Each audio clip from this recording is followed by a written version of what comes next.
जय हिंद फ्रेंड्स, स्वागत है आप सभी का आपके अपने YouTube channel study universe with Akash पे। तो फ्रेंड्स, आज के इस इंटरेस्टिंग टॉपिक में मैं आप लोगों को बताने वाला हूं कि संस्मरण क्या होता है। संस्मरण के बारे में आपको पूरा टॉपिक जो है समझाऊंगा और बेहतरीन वे से क्लास होने वाली है।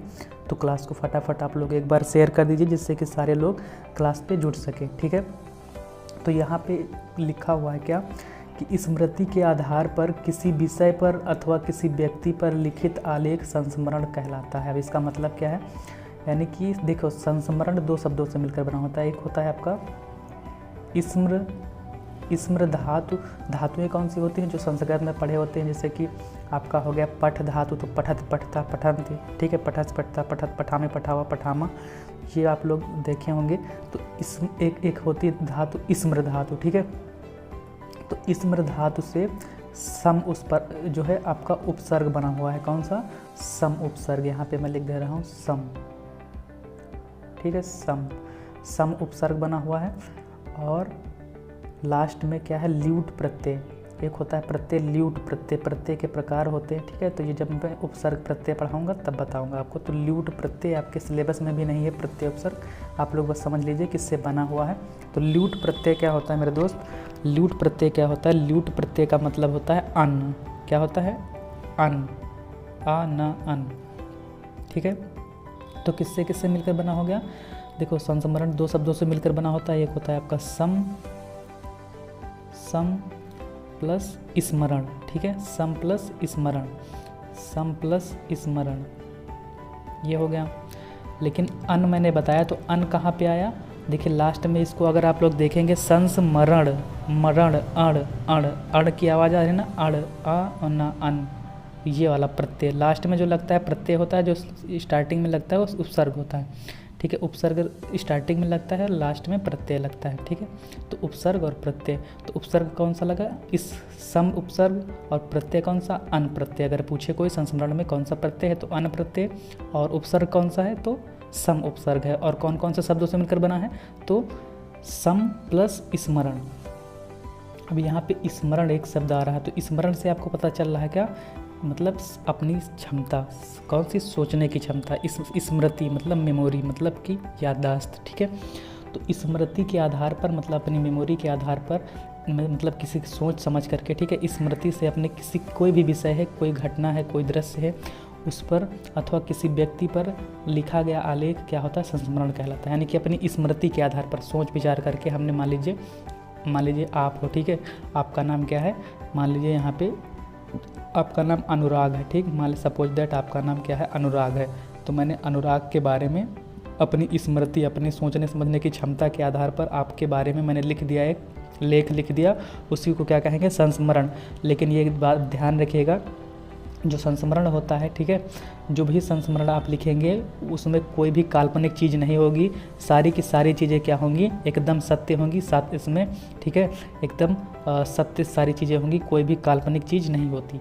तो आगे देखते हैं कि यात्रा साहित्य भी इसके अंतर्गत आता है। किसके अंतर्गत? संस्मरण के अंतर्गत। यात्रा साहित्य अभी बताऊंगा मैं कि यात्रा वृत्तांत और संस्मरण में क्या अंतर होता है। कल के वीडियो में मैंने बताया था आपको कि बताऊँगा नेक्स्ट वीडियो में, तो आज बताऊँगा, ठीक है, लास्ट तक बने रहिए।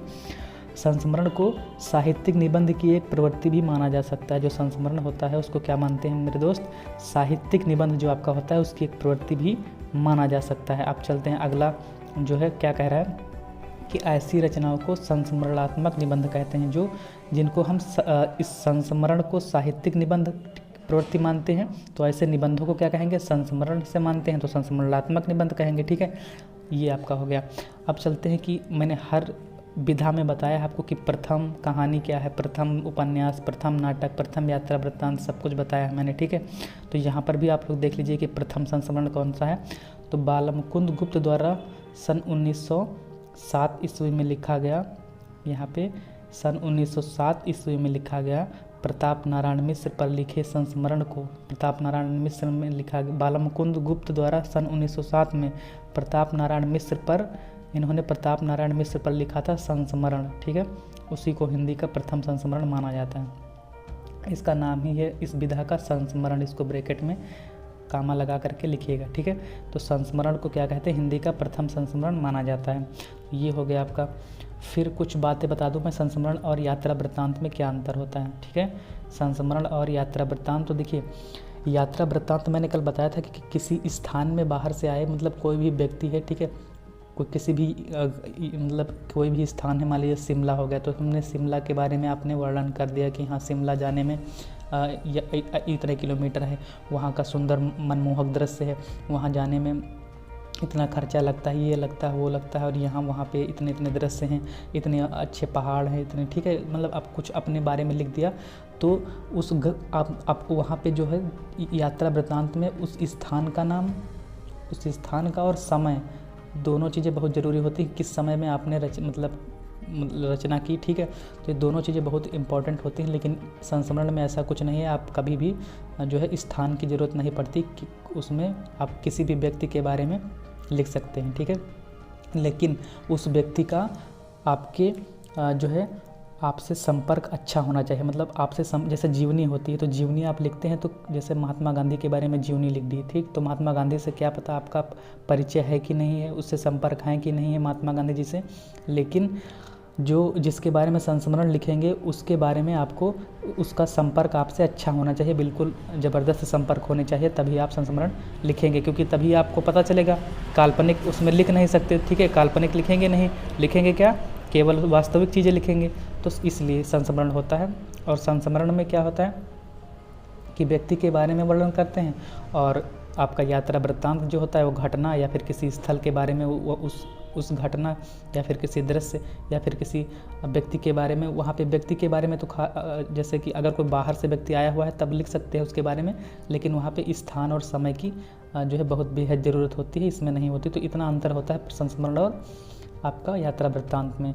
तो ये हो गया। उम्मीद करता हूँ कि आपको वीडियो अच्छे से समझ में आई होगी। अगर वीडियो समझ में आई तो वीडियो को लाइक कर दीजिए, चैनल पर नए हो चैनल को सब्सक्राइब कर लीजिए, जिससे कि ऐसी ही नई नॉलेजेबल वीडियोज आपको डेली बाय डेली देखने को मिलती रहेंगी। ठीक है, और टेलीग्राम चैनल से अगर आप लोग नहीं जुड़े हैं तो टेलीग्राम चैनल की लिंक आप डिस्क्रिप्शन बॉक्स को ओपन कीजिए, वहाँ पर टेलीग्राम चैनल की लिंक मिल जाएगी, वहाँ से जा करके जुड़ जाइएगा टेलीग्राम पर।